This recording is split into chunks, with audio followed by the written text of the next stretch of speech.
Family, it's your boy Lamonte Faison, back with another episode of You versus Yourself podcast, where the truth and you collide. Listen, I want to have a real conversation today about something, and I've been watching a lot of politics. I've been listening to some individuals talking about the fate of Black people in America. I got to be honest with you, I'm not saying that I disagree with all of it, but some of it is disparaging. He calls himself Officer Tatum. He called Black people as a whole ignorant, something like that, along those lines. Anyway, it was disparaging. And I want to say this, and I want to speak to this way. I will agree that people of all races can be ignorant. I will agree with that. What I will not do is disparage a whole race of people and say as a whole, because as a whole, I don't think Black people are ignorant. I don't think as a whole, white people are ignorant or any other race for that matter. But I want to focus on my people, my community. And when I mean my people, my community, where I come from. I was born in Los Angeles, California. Those neighborhoods was predominantly Black at that time. I'm going to speak to the Black men for a moment. Have not gotten the right information in how to navigate society. I mean, it is very true that many of us do not possess the coping skills necessary to de-escalate situations before they get out of hand, especially in my community.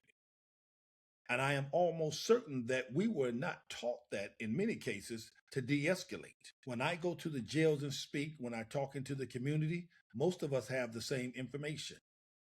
That if you say something about me, then I must come back at you. That's manhood.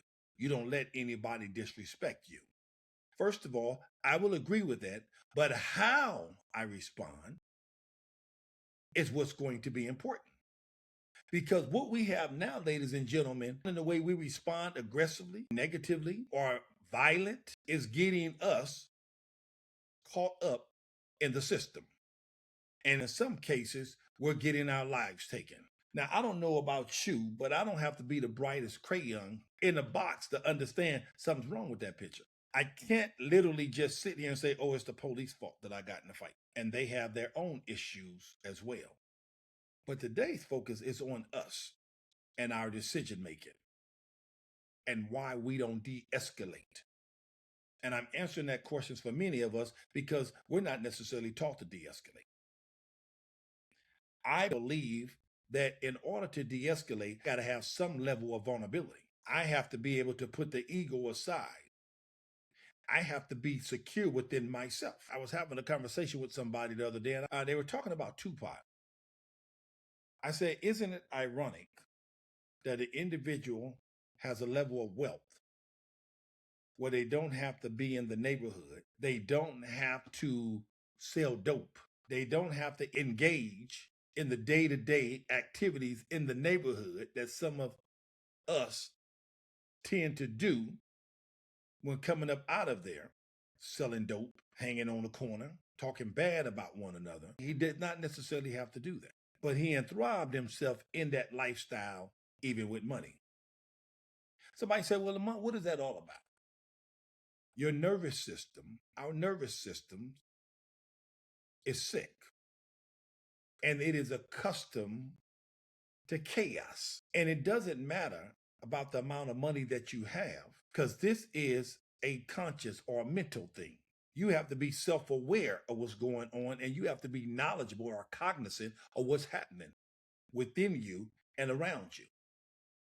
But the question often asked, why would somebody that's a millionaire still talking about thug life and living like you're broke and want to participate in all of those things and participate in fights? Why would a person want to do that? I'm not sure if Pac, rest in peace, was ever taught those de-escalation skills. In our community, Black men, there's a lot of killings with us taking each other out. There's no sense of getting upset and get mad about it. It's true. I'm not comparing ourselves to the other race. I'm talking about us in general. We go back and forth with one another. We escalate tension between one another. We don't de-escalate in many cases. And unfortunately for us, we find ourselves dead or incarcerated when it all goes down. I'm a big believer that Tupac didn't have to be gone, Biggie didn't have to be gone, but it's our tension. It's not knowing how to de escalate. Who was the leader of those crews? Who said, no, we need to de escalate? See, we can't do that because then we're going to be perceived as a punk or backing down. That, ladies and gentlemen, is a thinking error. I'd rather be dead than try to de escalate so you don't talk about me. Thinking error. Now, those two individuals are gone. And as you can see, Keithy D is on trial right now. I just saw Mob James speak as a witness on the stand, talking about he used to do those things. He used to be a certain way, but he changed. And he don't want to teach his grandkids how he used to live. So there were some disparaging remarks made, which I disagree with, because again, I don't think all Black people as a whole are ignorant. But I do believe that we have some issues, and I do believe that many of us need some training as it relates to conflict resolution, how to resolve issues other than with violence, other than when going back and forth with one another.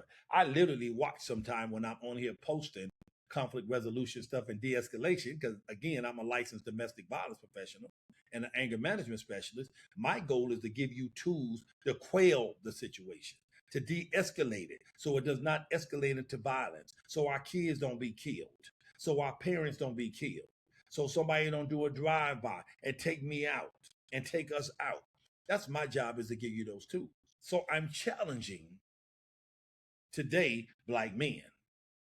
I'll get to the women later in another episode, but Black men, I think it behooves us to find some conflict resolution skills and begin to utilize those skills in our community. Because sometimes you can't walk in your own community. I'll never forget when I was in the Marines, I lived on 97th to Figueroa with my grandma.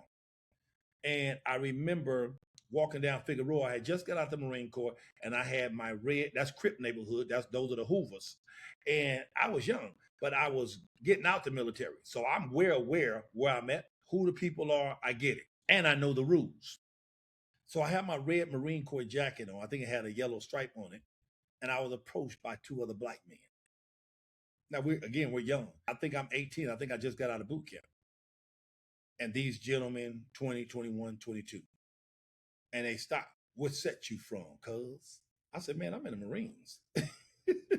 Listen, I get all the lingo. I know all of that stuff. I get it. I know what it is.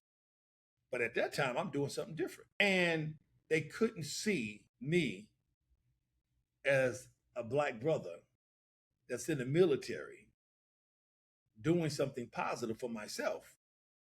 They only saw a color. And again, it's because we are accustomed to chaos. We have made those colors, that game stuff, we have made that the central piece of our existence in a neighborhood in gang culture. We don't care that it would take somebody out that looks just like us. We don't care that it would deflate our population, that there's negative consequences. Now you took out somebody's father, and now those kids don't have a father. We're not thinking like that. So although I disagree with the premise that as a whole Black men or Black people are ignorant from Officer Tatum, I am certainly in agreement with we definitely need to get information and work on our communication skills. Many of us don't know that a lot of this stuff comes from insecurity and our traumas from our past and our childhood. These traumatic experiences that we live every day, watching people get killed, helicopters flying over you in the neighborhood, police shining spotlights on you. Those are traumatic experiences. But then the way we express it, we continue that negative behavior in our own community. So what are you saying, Lamont? I'm saying there's some opportunities for some de-escalation to be taught. What do I mean? When we talk about de-escalation, we're talking about conflict resolution, resolving a situation at the first level, and that's the issue level. The issue level is where things are calm, where we're both presenting facts, and we can have a conversation. It's also where I will listen to understand as opposed to listening to respond. I won't take things personal because when you take things personal in a conversation, it tends to go south quickly. What do I mean when I say take things personal? We're no longer focused on the issue. We're focused on taking shots at each other. And when you do that, you do not resolve the issue. And now that we're taking shots at each other, now it's escalating. You're talking about my mama, I'm talking about your mama. You're talking about my neighborhood, I'm talking about your neighborhood. No de-escalation. And then when it's all said and done, another black man laying on the sidewalk, dead, or incarcerated. We, as black men, have to do better. We're no different than anybody else when we have to make choices. Nor should we get a pass when we have to make choices. I don't want to take anybody out, let alone somebody that looks like me, especially for the stuff that we're doing it over. We're claiming neighborhoods that we don't own. We're claiming colors that we didn't invent. I didn't invent this color orange. It's my brand color, but this color right here not hurting anybody. I'm not fighting over a color. Somebody else can have orange, they can have red, they can have blue, whatever they want to do, that's fine. But we're doing things to deteriorate our community. We often talk about men in the home. Well, it is a number of us not in the home for various reasons. When I worked in law enforcement, I also saw a lot of us incarcerated. As an individual myself who got kicked out of the military at a young age, that same Marines that I was in, ended up getting kicked out for assault and some other things. And so they sent me home with a bad conduct discharge. Mad at somebody because they said something to me. No de-escalation skills, no conflict resolution skills. So it is on us, gentlemen, black men, to change. No longer can we blame somebody else. Does slavery exist? Yes. Is the system still set up to a certain degree where you got to fight your way through it? Yes. But despite all of that, you have to make the choice that I'm going to win regardless. And I'm going to do that without doing illegal things. I'm going to do that without getting into it with my brother. I'm going to do that without killing another brother. I have to be different. I appreciate Mob James on the stand in the Tupac trial saying, I ain't like that no more. And unfortunately, I got to talk to my grandkids and tell them don't be like Papa. That's what he said. So, ladies and gentlemen of my community, black men especially, we have to take accountability and we have to be responsible for our own behavior. We can't blame that on somebody else. That's strictly on us. Get some communication skills so we can de-escalate. Conflict resolution skills so we can de-escalate. I prefer to see you out here on the street than where I teach anger management, and that's in the jails and the prisons. That's my word today. I am Lamonte Faison, You Versus Yourself podcast, and y'all know what I always say, being calm